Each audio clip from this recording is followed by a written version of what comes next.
السلام علیکم، بسم اللہ الرحمن الرحیم۔ یہودیوں کی تلمود کتاب میں ایسا کیا لکھا ہے؟ پیارے دوستوں، فلسطین کی موجودہ صورتحال سے ہر کوئی واقف ہے اور غزہ کی جانب سے اسرائیل پر جو حملہ ہوا ہے اس بارے میں بھی پوری دنیا کو پتہ ہے۔ حماس کی طرف سے کیے جانے والے حملوں کے بعد اسرائیل بوکھلا کر پورے غزہ کو تباہ کرنے کی قسم کھا چکا ہے۔ لیکن دوستوں، اب سوال ہے کہ آخر اس جنگ میں یہودیوں کی دھمکی سے مسلمانوں کو ڈرنا چاہیے یا نہیں؟ آج کے اس ویڈیو میں ہم حضور صلی اللہ علیہ وسلم کی حدیث کے مطابق اس سوال کا جواب دینے کی پوری کوشش کریں گے۔ اس کے علاوہ قرآن پاک نے یہودیوں کے بارے میں کیا کہا ہے اور تاریخ میں یہودیوں کے ساتھ کیا ہوتا چلا آیا ہے اور اب آنے والے وقت میں یہودیوں کا کیا انجام ہوگا، ان سب ٹاپک پر بھی آپ کو حدیث کے مطابق کچھ ایسی باتیں بتائی جائیں گی جنہیں سن کر آپ بھی حیران رہ جائیں گے۔ پیارے دوستوں، حالات کو دیکھتے ہوئے بہت سے بڑے بڑے عالموں کا کہنا ہے یا اب وہ وقت دور نہیں کہ جب یہودی مسجد اقصیٰ کو گرا کر ساری مسلم دنیا میں آگ لگا دیں گے اور مسلم حکومت ہے تنکوں کی طرح بہتی چلی جائے گی، یہاں تک کہ ایک ایک کر کے سبھی اسلامی حکومتیں یہودیوں کے ہاتھوں میں چلی جائیں گی اور پھر کچھ دنوں کہہ دیا جائے گا ساری زمین پر یہودیوں کا بول بالا ہوگا، کیونکہ وہ اپنے مسیحا دجال کے ساتھ مل کر اس دنیا پر راج کریں گے اور جو بھی ان کے خلاف بول دے گا وہ اسے موت کے گھاٹ اتار دیں گے۔ آج پوری امت کو اس بارے میں سوچنے کی ضرورت ہے اور خود کو آنے والے حالات کے لیے تیار کرنے کی ضرورت ہے، لیکن افسوس کہ آج کا مسلمان غفلت میں پڑا ہے اور حماس کے لوگوں کو موقع دیا گیا ہے کہ وہ آ کر اسرائیل پر حملہ کریں تاکہ اسرائیل کو دکھانے کے لیے ایک بہانہ مل جائے اور پھر وہ معصوم فلسطینیوں کو قتل کر کے ان کی لاشوں پر اپنا ہیکل سلیمانی بنوائے۔ اسی لیے آپ نے کل کی خبروں میں ضرور سنا ہوگا، یہ اسرائیل نے اپنے 5000 فوجی غزہ میں داخل کر دیے ہیں اور کل پوری رات غزہ کے اندر بندوقوں کی فائرنگ ہوتی رہی ہے، مطلب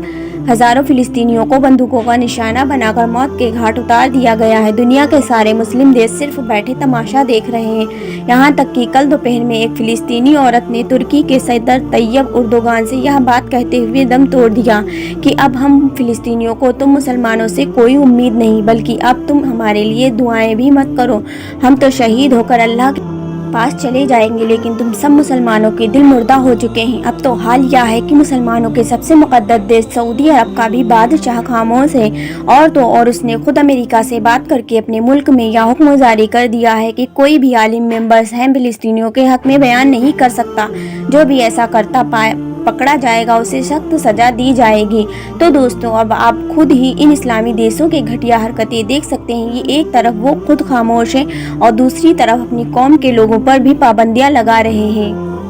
کہ ان میں سے کوئی بھی معصوم فلسطینیوں کے حق میں بات تک نہیں کر سکتا۔ آخر یہ کیسے مسلم دیش ہیں؟ کل قیامت کے دن یا اللہ کو کیا جواب دیں گے؟ قیامت سے قریب کے 10 بڑی نشانیوں میں سے ایک نشانی دجال کا نکلنا ہے۔ حضرت آدم علیہ السلام سے لے کر قیامت تک کوئی بھی فتنہ دجال سے بڑھ کر نہیں ہوگا، اسی لیے ہر نبی نے اپنی امتوں کو دجال کے فتنوں سے ضرور ڈرایا ہے، کیونکہ دوستوں دجال کے بہکانے میں بڑے بڑے ایمان والے بھی آ جائیں گے تو عام لوگوں کا کیا ہی پوچھنا۔ یہاں تک کہ دجال ایک آدمی کو مارے گا اور پھر اسے زندہ کر دے گا، بنجر زمین کو حکم دے گا تو اس پر کھیتی لہرانے لگے گی، پیڑ کو حکم دے گا تو بے موسم پھل نکلنے لگیں گے، آسمان کو حکم دے گا تو بارش نازل ہو جائے گی۔ آخر ایک بندہ جب دجال کا انکار کرے گا تو دجال اس سے کہے گا کہ آخر تم مجھے خدا ماننے کے لیے کیا دلیل دیکھنا چاہتے ہو؟ تو وہ بندہ جواب دے گا کہ اگر تم میرے ماں باپ کو زندہ کر کے دکھا دو جو آج سے 20 سال پہلے وفات پا چکے ہیں تو میں تمہیں خدا ماننے کے لیے تیار ہوں۔ اس پر دجال حکم دے گا تو اس کے لشکر کے بہت سے شیطان اس آدمی کے ماں باپ کے شکل میں آ کر اس سے کہنے لگیں گے کہ اے بیٹا، یہ سامنے کھڑا حقیقت میں تمہارا سچا خدا ہے، تم اسے ہی اپنا خدا مان لو، اور پھر اس طرح وہ دجال کو خدا مان کر گمراہ ہو جائے گا۔ لیکن دوستوں، ان سبھی شیطانی طاقتوں کے باوجود بھی ایک دن دجال کا خاتمہ حضرت عیسیٰ علیہ السلام کے ہاتھوں ہو کر رہے گا اور پھر ساری دنیا میں ایک بار پھر سے اس اسلام کا بول بالا ہوگا، ہر طرف برکت ہی برکتیں نازل ہوں گی۔ اور یہودیوں کے بارے میں حدیث میں آتا ہے کہ خود عیسائی مسلمانوں کے ساتھ مل کر ان کا خاتمہ کریں گے۔ وہ جس پیڑ یا پتھر کے پیچھے چھپیں گے تو وہ پیڑ بھی بتلا دے گا کہ یہ دیکھو، یہاں میرے پیچھے یہودی چھپا ہے۔ گرگت کا پیڑ ہی ایک ایسا پیڑ ہوگا جو اس بات کی خبر نہیں دے گا، اسی لیے یہودیوں کی طرف سے گرگت کے پیڑ لگانے کی ایک مہم چلائی جا رہی ہے اور آپ دیکھ سکتے ہیں کہ اس وقت اسرائیل میں سب سے زیادہ گرگت کا پیڑ ہی پایا جاتا ہے، کیونکہ قرآن کے مطابق یہودیوں کو بھی اچھی طرح پتہ ہے کہ اسلام ایک سچا مذہب ہے اور آخر ایک دن ہمارا خاتمہ ہو کر رہے گا۔ لیکن دوستوں کیا آپ جانتے ہیں کہ آخر یہودی ایسا کیوں کر رہے ہیں؟ وہ تاریخ میں معصوم لوگوں پر نشانہ بنا کر انہیں قتل کرتے کیوں آئے ہیں؟ تو اس کے پیچھے ان کی سب سے مقدس کتاب تلمود ہے۔ یہودیوں کے مذہب میں دو کتابیں، ایک تو وہ کتاب جو حضرت موسیٰ علیہ السلام پر توریت کی شکل میں نازل کی گئی تھی، دوسری کتاب تلمود ہے کہ جس کے بارے میں ان کے کچھ لوگوں کا یہاں تک ماننا ہے کہ ہمارے تلمود کتاب توریت کتاب سے بھی زیادہ افضل ہے۔ تلمود کتاب میں لکھا کہ اگر کوئی ایک بات توریت کتاب کی توہین کر دے تو وہ جائز ہے، لیکن تلمود کتاب کی بے ادبی پر اسے قتل کر دیا جائے گا۔ دوستو یہ تلمود کتاب ان کی کوئی مذہبی کتاب نہیں ہے، بلکہ ان کے عالموں نے یہ کتاب خود ہی لکھی اور یہ کئی صدیوں کے تجربوں پر حاوی ہے۔ اس کتاب میں یہودیوں کی شروعات سے لے کر آج کے زمانے تک ہونے والے سبھی حالات لکھے گئے ہیں کہ کب کب یہودیوں پر ظلم ہوا اور کب کب یہودیوں نے دوسری قوموں پر ظلم ڈھایا تھا۔ یہودیوں کو سیاست کیسے کرنی چاہیے، ساری دنیا پر یہودی قوم کیسے راج کر سکتی ہے اور جادو ٹونے کے سہارے سے لوگوں کو کیسے بیوقوف بنایا جاتا ہے۔ اسی طرح اس کتاب میں نبیوں کے بارے میں بھی بہت سے گھٹیا باتیں لکھی گئی ہیں، یہاں تک کہ آدم علیہ السلام کو گالیاں تک دی گئی ہیں اور حضرت مریم علیہ السلام پر غلطہ الزام بھی لگایا گیا اور تو اور اس کتاب میں اللہ تعالیٰ کے بارے میں بہت سی الٹی سیدھی باتیں لکھی گئی ہیں جن کو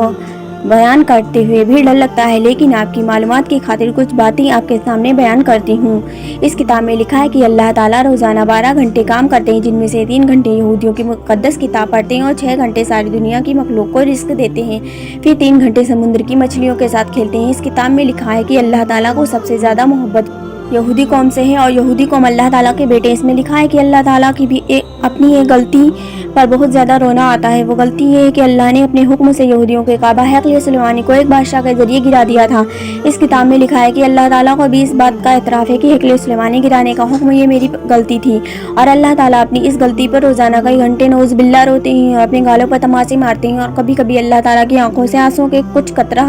سمندر میں گرتے ہیں تو اس میں بھی طوفان آ جاتا ہے۔ دوستو آپ یہودیوں کی کتاب تلمود کے بارے میں ریسرچ کریں تو آپ کو معلوم ہوگا کہ آخر اس کتاب میں کتنی گھٹیا باتیں لکھی ہیں، لیکن پھر بھی یہودی اسے اپنی سب سے مقدس کتاب مانتے ہیں اور اسی کی باتوں پر عمل کر کے وہ معصوم لوگوں پر بے حد ظلم اٹھاتے ہیں۔ یہودیوں نے اس کتاب کو ساری دنیا سے چھپا رکھا ہے، اور اگر کوئی یہودی اس کتاب کو لوگوں کے سامنے پیش کرتا ہے تو اس کی سزا صرف موت ہوتی ہے، لیکن پھر بھی یہودی قوم میں بھی بہت سے اچھی سوچ رکھنے والے لوگ موجود ہیں جو ہمیشہ سے اپنی اس قوم کو سمجھاتے آئے ہیں کہ لوگوں میں قتل کرنا ایک گناہ ہے، ہمیں ایک دوسرے کا ہمدرد بن کے رہنا چاہیے، اور ایسے کچھ اچھے یہودی لوگوں نے دنیا کے سامنے تلمود کتاب کو بھی ایکسپوز کر دیا، جس سے اب آپ جا کر پڑھ سکتے ہیں، اور اس کے بہت سے پیراگراف جو گوگل پہ پڑے ہوئے ہیں، آپ وہاں سرچ کر کے اس کو پڑھا جا سکتا ہے۔ اسے پڑھ کر آپ کو بھی اندازہ ہوگا کہ آخر یہودی مذہب کی سب سے مقدس کتاب کن کن سازشوں سے بھری ہوئی ہے۔ اللہ فلسطین کے مسلمانوں کی حفاظت فرمائے۔ اگر ویڈیو اچھی لگی تو ویڈیو کو لائک کریں، چینل کو سبسکرائب کر لیں اور بیل آئیکن کو دبانا نہ بھولیں، اور جاتے جاتے ایک پیارا سا کمنٹ کر کے بتائیں۔ اللہ حافظ۔